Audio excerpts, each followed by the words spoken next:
Wisconsin Broadcasters Association Hall of Famer Bob Berry ruled Milwaukee's airwaves in the 60s and 70s. He spoke with countless musicians and celebrities over the years. Bob collected remarkable recordings of these encounters, which he's now sharing with the public. Here's Bob.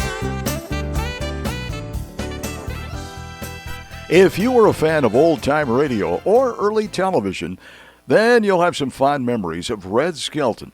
After many guest appearances on radio, he hosted his own show until 1957. You know what I do every morning? I wake up and I look in the newspaper and I read the obituary column. When I see my name, I get up. You know what's a great exercise? Is golf. It's a game for men who have retired, see? When you play around the golf when you're too old to play around with anything else.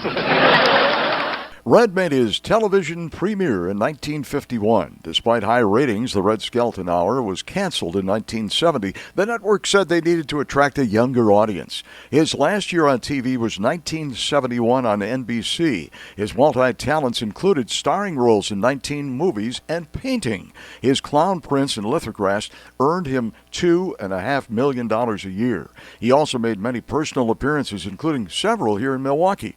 Red will talk about his career, the rumor that he was showing porn movies on a wall across from his house, and how the Pledge of Allegiance recording came about.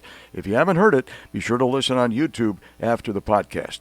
Hello. Hello, Red. Hi. Sorry to keep you waiting. That's okay. Yeah, how are you? This is a thrill to talk to you, believe me. Well, it's nice of you to call. We're all looking forward to seeing you at Wisconsin State Fair. Well, I'm sure looking forward to come back. I love Milwaukee. Is this your second time now, or have you been here more than... No, I played there at the Riverside Theater years ago in vaudeville all the time. I got to ask you right off the bat what you thought of James Bacon's book. I haven't read it. Hollywood is a four-letter town. He said some pretty wild things about you in there. For one, if Red Skelton weren't rich and making about $2 million a year, he'd be in a mental institution. But he claims that you said that. Oh, sure. As long as that's a joke I use on the stage. I said, as long as if I went, I say I may be nuts, but I found out one thing: as long as I make money, they're not going to lock me up. So I guess maybe it sounds worse than what it does when you say it from the stage.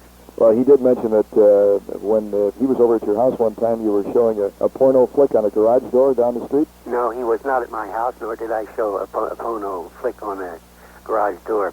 That came out in Confidential magazine years ago. It said that I showed pictures from my apartment over to the wall across the street. My apartment was in the back of the building that I owned, and there was no possible way to do a thing like that to begin with. And number two, I don't have any porno films, nor never did have. How can these guys get away with writing books like that? Oh, I don't know. They're...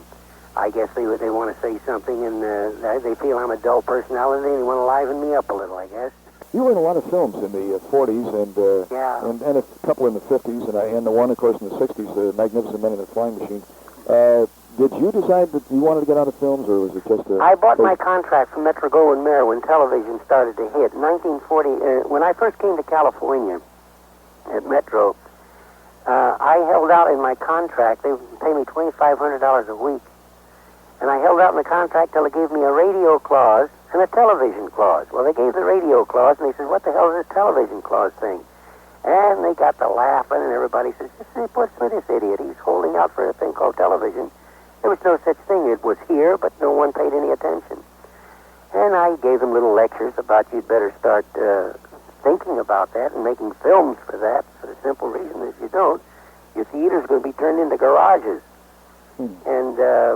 And it turned out that way. Then in 1949, I went on the Milton Berle program, and they said, you can't do that. I said, why? He says, none of our players go on television. I said, well, you better get out the hot iron and put it on that contract and let those invisible letters come up, because it's there. And every contract I re-signed always had the television clause. Then when I got my own program and decided I wanted to go into television, this is in the 50s, 52 actually, I bought my contract from Metro-Goldwyn-Mayer, gave them $100,000 for the contract, and also gave them my pension, which was another $150,000. You know, in your television show, you always clowning around, and then at the end, you had that real serious minute or so. What was the reason for that? Why did you do that? Oh, I think basically because I felt that I was a success, and I always said, may God bless. I didn't say God bless you, for the simple reason I'm not ordained, nor could I give a benediction or make a demand on God to bless anybody. But I felt that I was a success, and I just wish that everyone else could have the same enjoyment out of life that I was having, and I just said, may God bless. And you also recorded the Pledge of Allegiance. I, me, an individual, a committee of one, pledge, dedicate all of my worldly goods to give without self-pity, allegiance, my love, and my Red Skelton, devotion the Pledge of Allegiance, that was recorded on the to the Red flag, Skelton Hour on television on January 14th, our 1969. standard, Red oh Skelton on glory. the Bob Berry Calls the World Wire A right now. symbol Red, of was that freedom. your idea, that recording? Yes, that was my own writings. And when I wrote it originally, it was in a sketch, and they said, if I do it as me, it's going to sound like I'm preaching. So I hung it on a name of a teacher who would supposedly have said that, you know. Mm-hmm. But it's my own writings, my own copyright and everything on it. Did you write all the material for Freddie the Freeloader and I wrote outlines for all of my sketches that I did on television. I gave the ideas, and then I had writers to punch up things that where they thought it was weak. And then when it got a time it was on the air with the rehearsals and the clowning around and finding things, I would say over 75% of it was my own. Had it not been, I wouldn't have been on the air 10 minutes. Because I don't think anyone could write for me. I've been the only person so far that can come up with things that are successful for me in front of an audience. When did you first find out that you were a funny guy? Well, I don't know if I'm funny yet or not. I wanted to go in show business at the age of 5. My mother worked at the Limke building in Indianapolis as a charwoman and elevator operator. And she got us tickets to go to the theater. And I sat there and I watched the vaudeville acts. This is the first time I'd ever seen anything like that. And when the comedian came on, he looked down the barrel of a gun and lit a match, and it exploded, and he fell on the piano lid. And I watched the people in the audience. And so I said to my mother that after the show was over, you know, that's what I want to do. I want to make people laugh. And she said, well, I knew it would come out in one of you boys. I didn't know which one. Then she told me that my father had been a clown with Hagenbeck and Wallace Circus. He was also an attorney and taught elocution at Valparaiso College. But in his younger days, he had traveled with the circus. And from that moment on, I dreamed of being in show business. At the age of 10, I finally joined a medicine show in 1923. I work in the summer and go to school in the winter. And I was a black-faced comedian, and so they either thought I was a midget or they didn't know what I was. I didn't know myself, you know. Yeah, I haven't figured it out. Most adults for years have been preaching, don't get married at a young age. It's not a good idea. Now, you got married at 17. No, actually, that's publicity. Oh, is it? I got married when I was about 20. And my first wife was about 2 years younger than me. Was married for 8 years.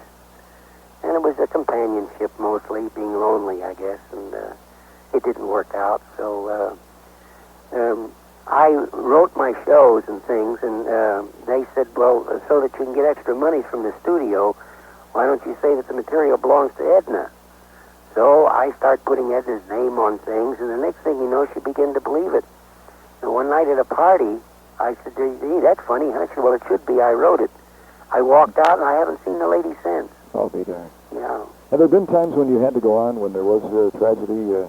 Oh, when my mother died, there was a tragedy. There was a tragedy when Mrs. Skelton had a gun accident in Las Vegas. I was on stage at the time. The very next night, I went out and did my show just the same.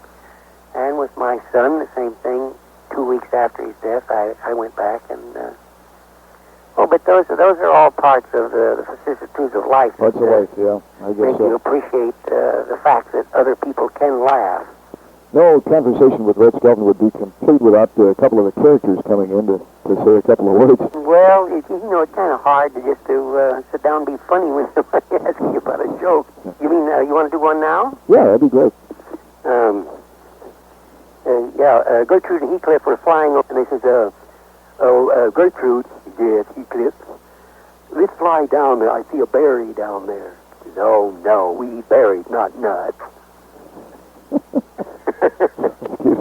Red, thanks a lot for talking Thank with us. you very I much, hope we can Bob. talk And again. I hope give my regards to anybody that happens to mention my name that remember me or anything. I sure will. Why don't you give them your famous sign-off? Okay, you take care of yourself, and may God bless. Bob Berry. Thank you for listening to Bob Berry's Unearthed Interviews. Be sure to subscribe and rate our podcast on iTunes or wherever you find your podcasts. You can find all the episodes at WisconsinBroadcastingMuseum.org. Check out Bob Berry's book, Rock and Roll Radio Milwaukee. Book sale proceeds support Angels Kids Fund and Donate Life Wisconsin. The preceding program was made possible by a generous contribution from Terry Bond.